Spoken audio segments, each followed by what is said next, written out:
Alright, so in this video I'll be doing another unfold in Pepakura for use with foam. Last time I just did a really simple mask, which was for Ermac from Mortal Kombat. Probably the simplest one that I could find. It had a lot of flat faces, no curves. So in this video I'm just going to do another simple model, but it'll incorporate curves and be a full helmet this time. I saw a request for a Moon Knight helmet for foam, and so that's what we're going to be doing today. So let me kind of go through my normal, just search for like this. And I think last time it was the first hit for Ermac. Let me see. This one, let's see. Okay, yeah, let's do this. This is pepakura.ru. I've seen a lot of templates come from that, but it's in Russian. So we'll do a translate on that and then come down here. This looks like it. This is the one that I saw being requested, I think. So let's see. If we click on this. Okay.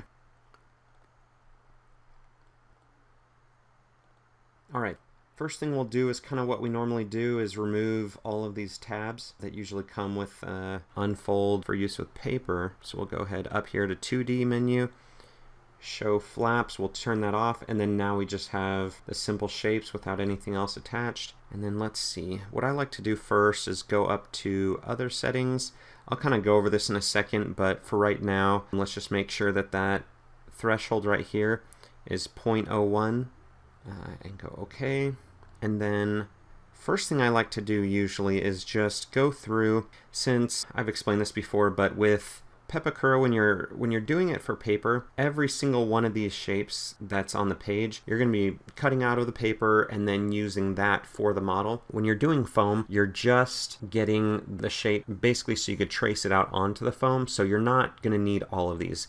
If you can help it, you just do one side of the model, and then when you cut it out of the paper and trace it onto foam to get the other side, you just flip it over. So really simple. What we're going to do is just basically cut through here and just make sure that everything is separated from one side to the other.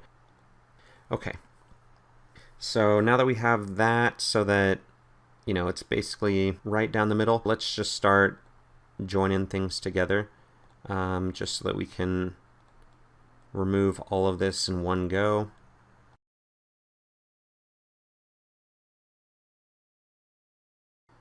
Let's see, we got a couple more things to do. Join. Okay, and then a few things over here.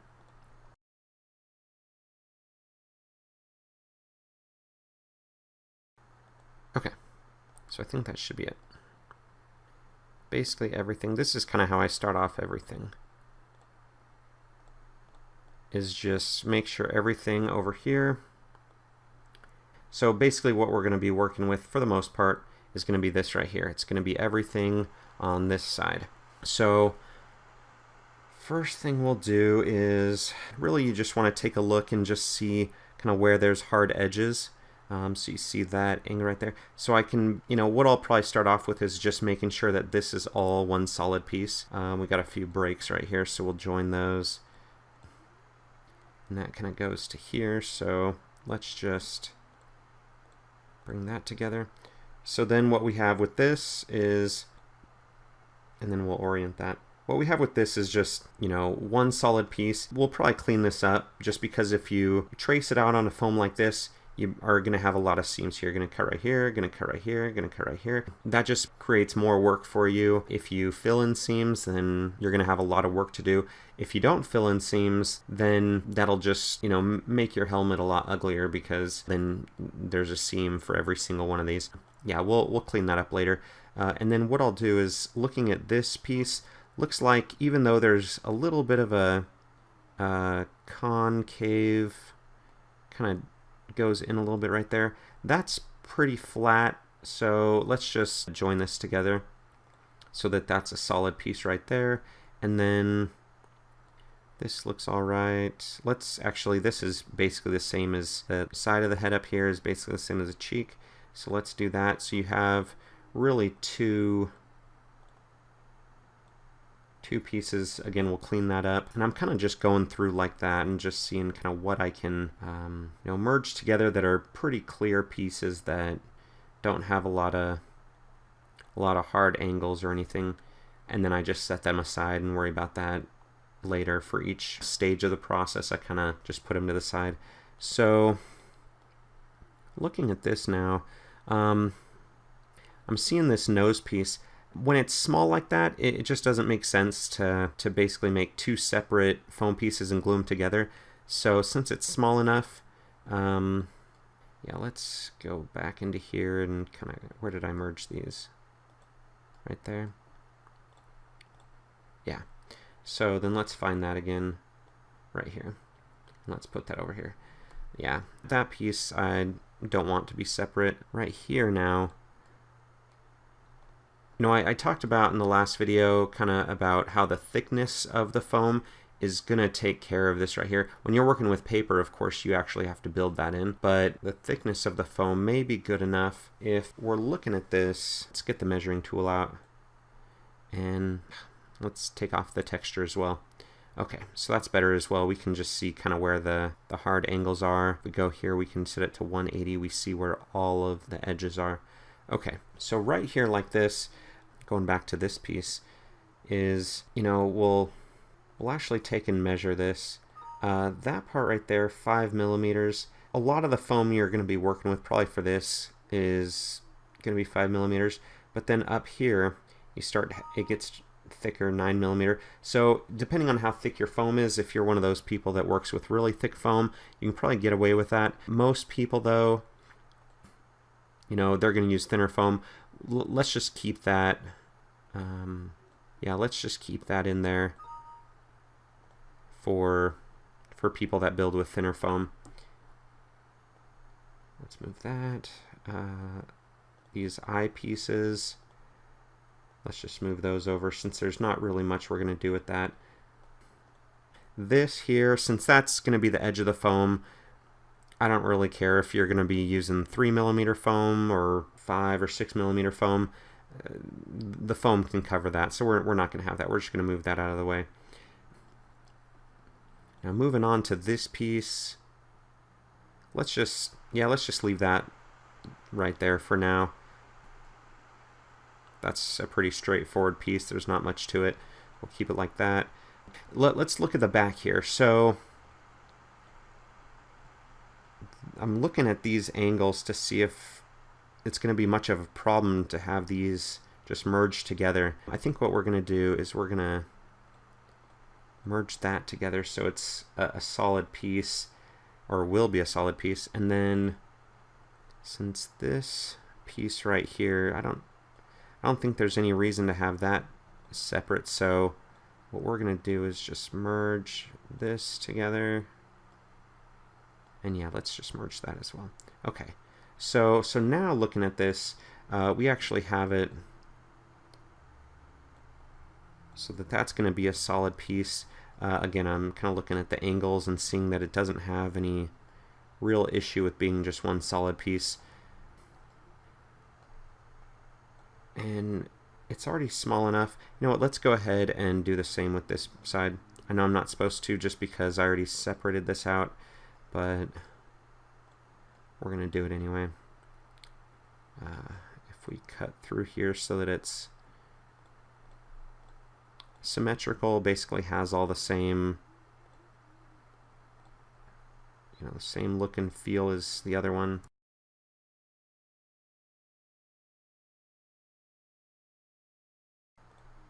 Okay, is that join? Okay, let's do that.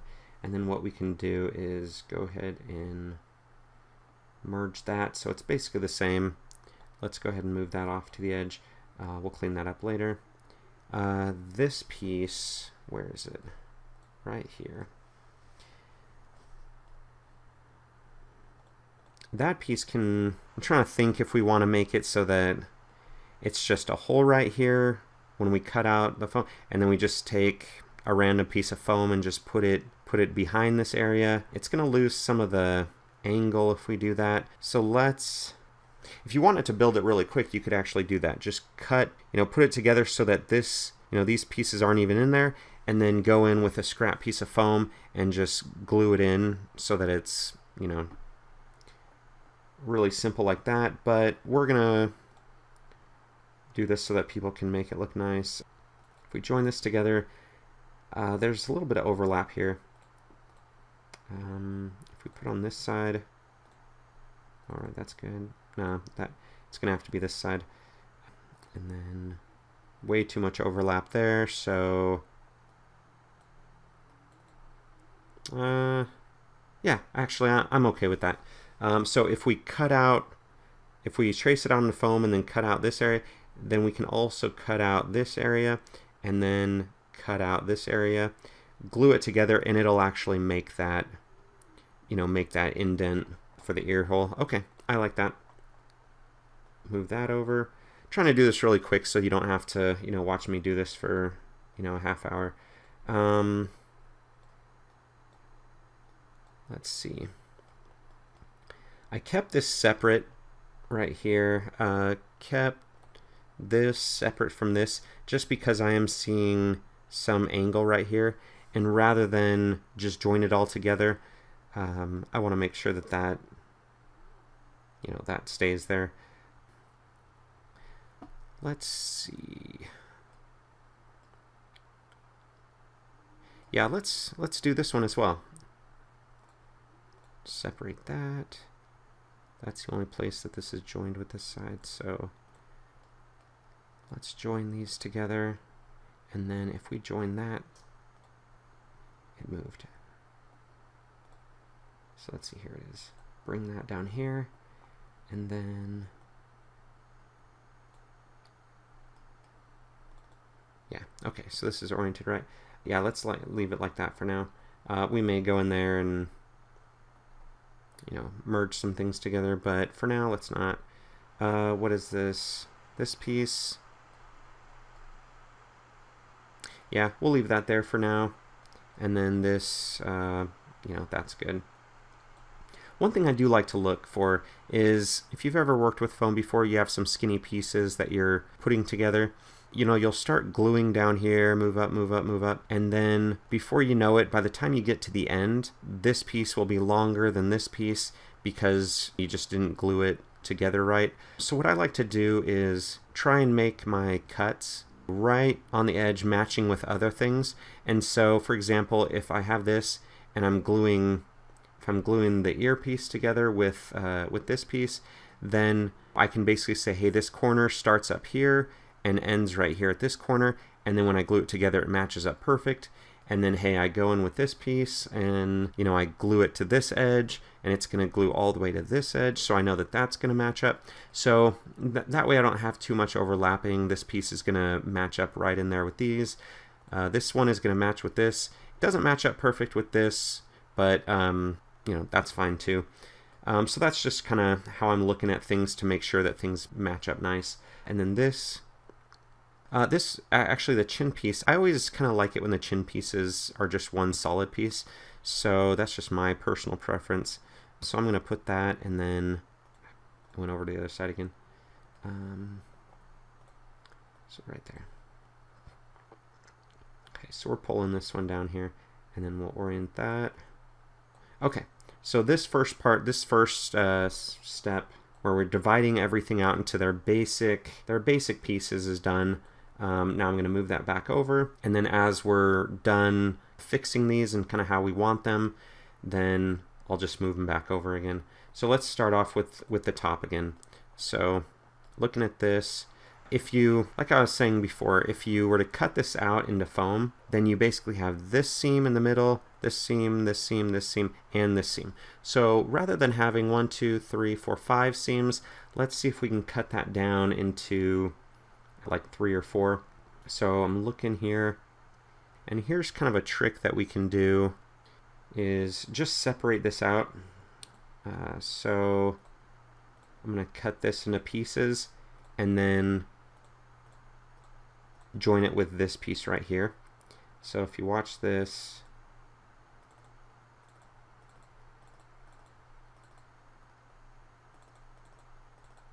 if you look at this, so it's not perfect, but foam is forgiving, and so these little teeny slivers and stuff don't matter. We're going to clean that up in a second, but for right now, I like the way that that looks.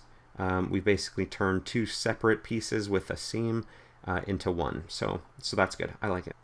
And then we'll do the same with this piece.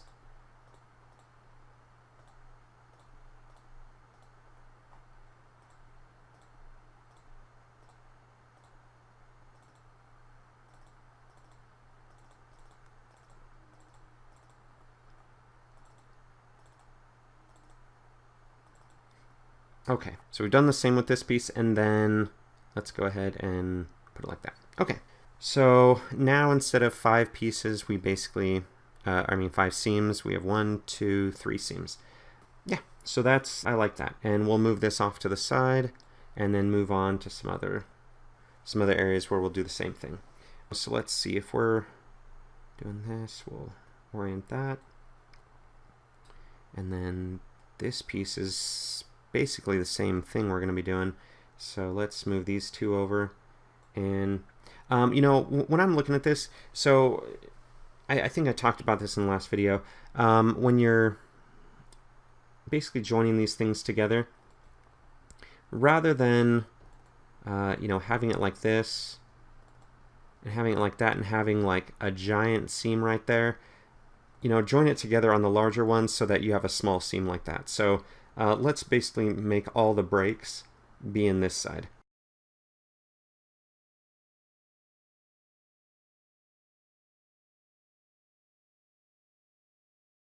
Perfect.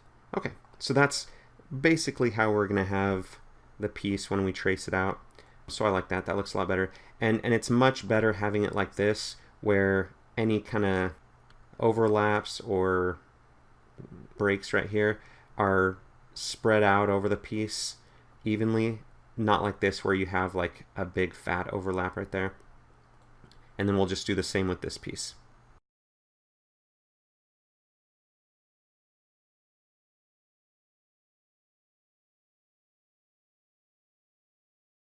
Okay, so this piece was more even, so there wasn't a clear like long side and short side.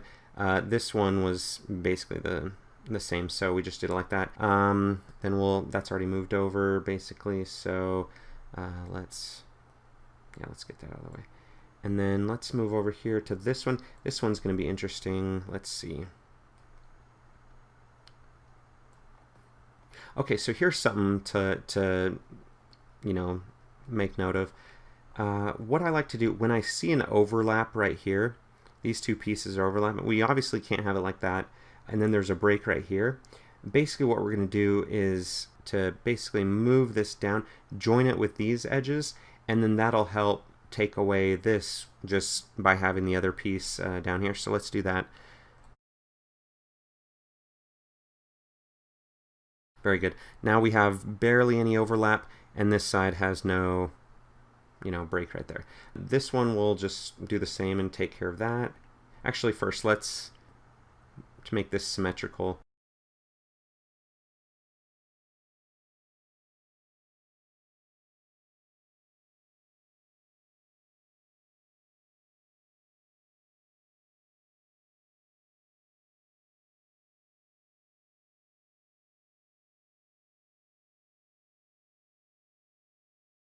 Is that right?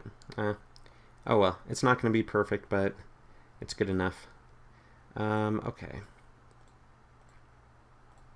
And then we'll do the same down here.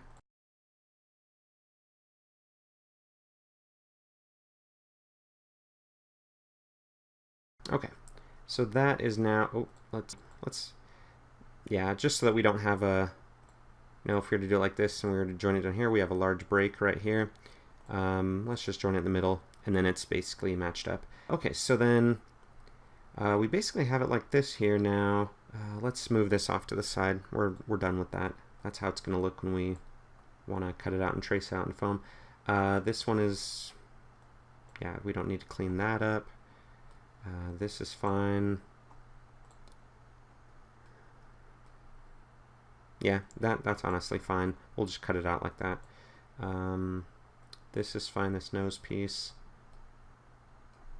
this piece. Let's just try and see what it looks like if we were to separate this out. That's not too bad. I have a feeling we would lose a little bit of the curve right here. Let's just take that back. Control Z for undo, and then we'll just leave it like that. Some people may not like that, but I kind of do, just to keep some of the curve and not stretch the foam too much. What is this? Eyepiece. Yeah, we'll keep that and keep that. And this doesn't need any changing. This one's going to be, looking at this, I can already tell there's, let's go up here, separate that. I don't really like that. It's probably not super noticeable since it's a chin piece. No one's going to be, you know, looking up there to see your foam work. But at the same time, if we put it like this, I don't like the overlapping. Let's do this. I kind of cheat sometimes with this. This is something that with the grouping option in Pepakura, if we make this so that we are aligning it right and it'll snap. See, if you get it close, it'll snap straight up and down. And then this one will get that to snap straight up and down. Let's go in and just merge these together.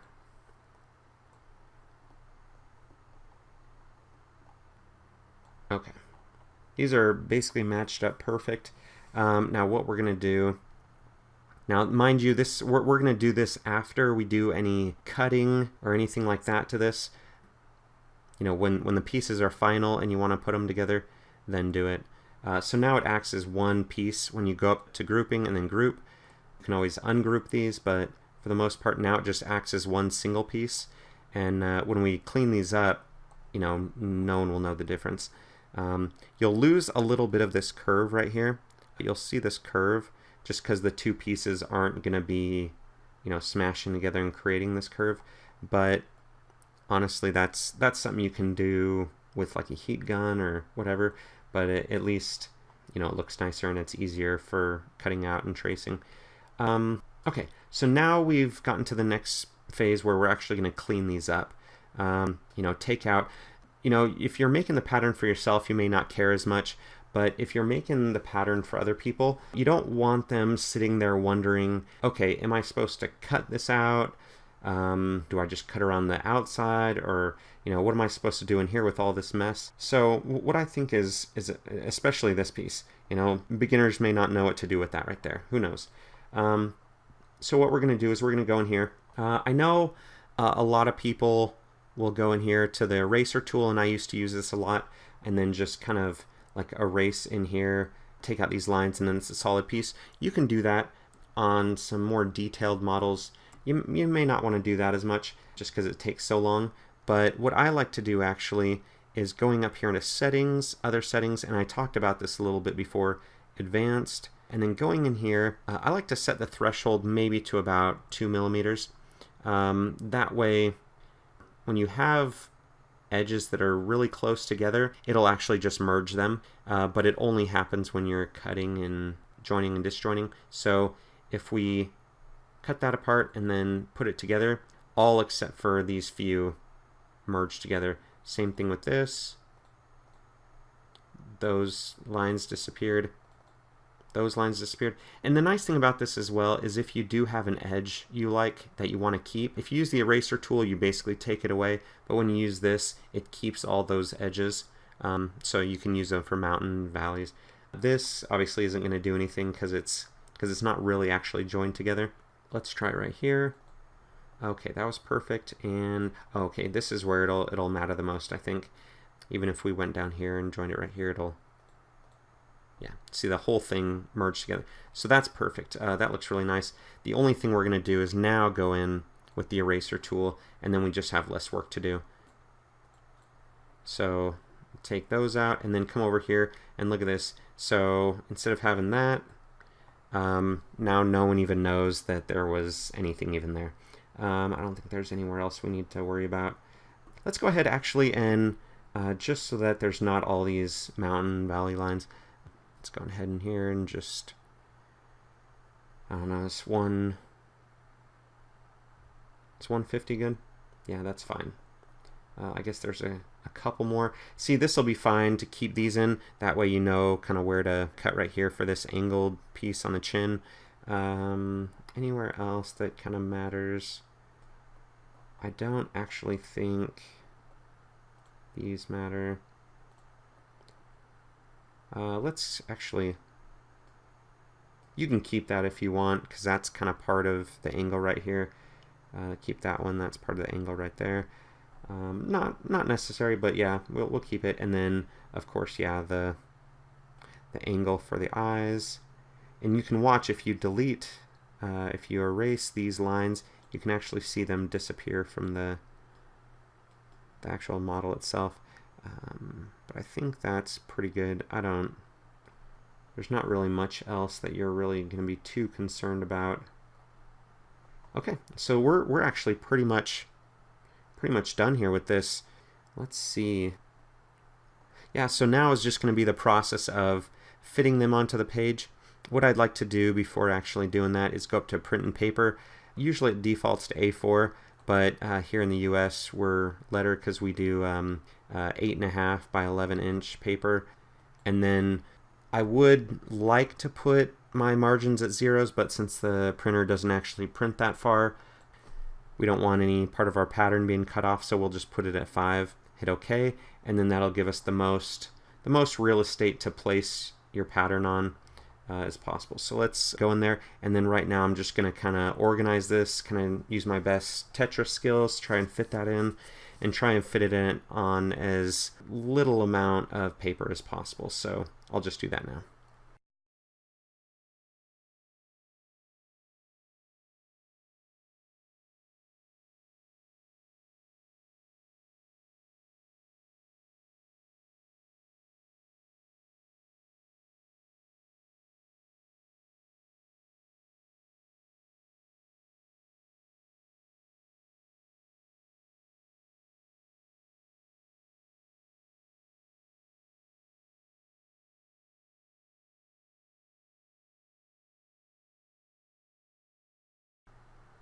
Okay, so that actually turned out really well. We got this down to about 4 sheets of paper. I don't know, that way we're wasting less paper, and with, we're basically just working with this for our pattern now, so that's, less cutting that we have to do. So that worked out really well. We actually trimmed this down quite a bit and really simplified it. So yeah, that's it. Let me know in the comments if there's anything else you want to see me unfold. Please hit that like button if you found this helpful, and of course subscribe if you want to see more videos like this. Thank you.